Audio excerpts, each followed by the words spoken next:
Tá, obrigado, meu primo. Primeiramente, boa noite a todas e todos.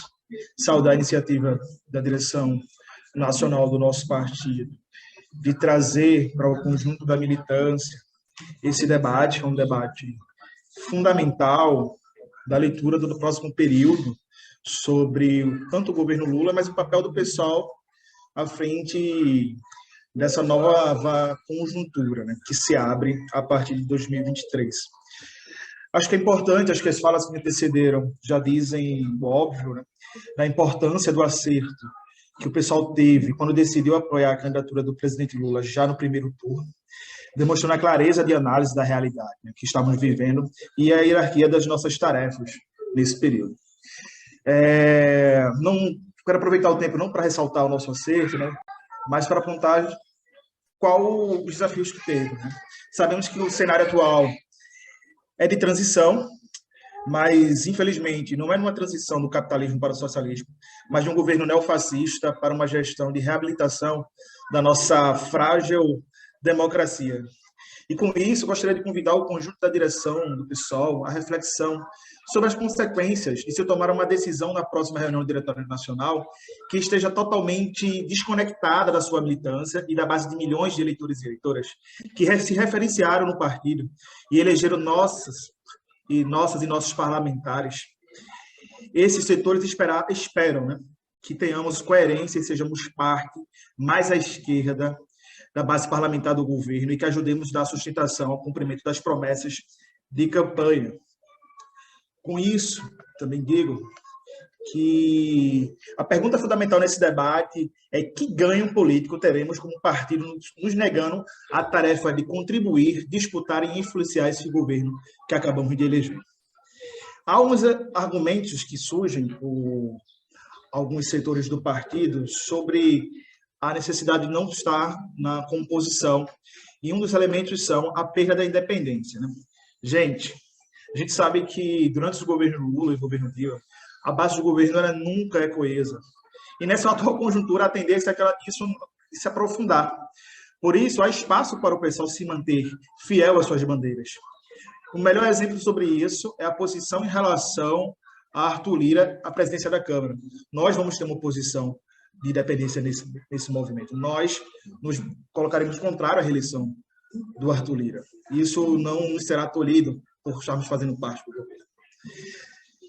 Outra coisa que surge é que a ocupação de cargos pode nos distanciar do programa político que defendemos.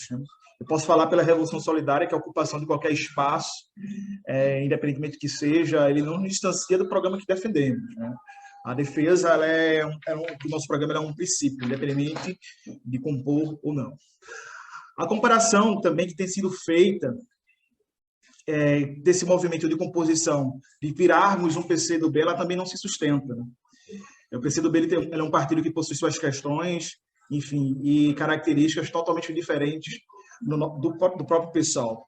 Né? E o próprio partido, na sua organização e descentralização de construção cotidiana, em uma posição que se mostrou muitas vezes à direita do próprio PT. E acredito que esse não será o papel do PSOL nessa construção. É importante também analisar os impactos que a posição de não composição e de não ser base do governo pode trazer na construção do partido no próximo período, junto à região Nordeste, junto às periferias, junto aos movimentos sociais que dialogamos nesse último período. A definição de não compor pode sacrificar a nossa construção em diversos estados, principalmente no Nordeste e nas periferias, diálogo com os movimentos sociais, que tem na referência do presidente Lula, nesse próximo período, sua referência. Né? Uma questão que a gente precisa apontar nesse próximo período. A gente passou 6 anos desde o golpe com o desmonte de políticas públicas. E a renovação e a reorganização dessas políticas vai se dar através do diálogo com os movimentos sociais de negritude, de mulheres, de moradia, LGBTQIA+.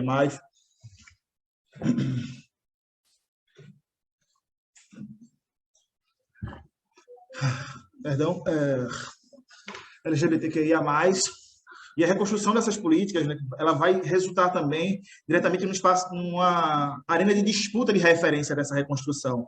E o pessoal não está disputando essa referência nesse processo de entrega das políticas públicas, pode distanciar desses setores e prejudicar, ao exemplo, figuras públicas que hoje estão no pessoal, que são referência com esses movimentos, como a Renata Souza, a Érica Hilton, a Linda Brasil, a Dona Monteiro, o próprio Guilherme Boulos, a Bela Gonçalves, Thalina Petroni, Matheus Gomes, entre outras e outros. Ser base do governo sem construir o governo. Então, essa posição, no meu entendimento, ela não tem nenhuma lógica. Como defender algo que a gente não constrói e não vai participar? Ao mesmo tempo que a posição de independência defendida por alguns, ela é a antessala da oposição. Né? E a gente tem um exemplo dessa posição de defender sem ser base, até vivenciada numa capital, que é Belém, por setores do nosso partido. E sabemos que não tem saldo relevante nenhum político nesse movimento. O governo Lula estará em disputa e é um equívoco analisarmos como repetição das condições de 2022. O caminho coerente é compor a base social do governo, buscar influenciar e interagir com a base social que viu o nosso gesto com enorme simpatia e depositou no pessoal a tarefa de cobrar por dentro que o governo, o cumprimento das promessas e retomada dos programas sociais e enfrentamento sem trégua aos conservadores. Então, essa contribuição, Thiago. E agradeço.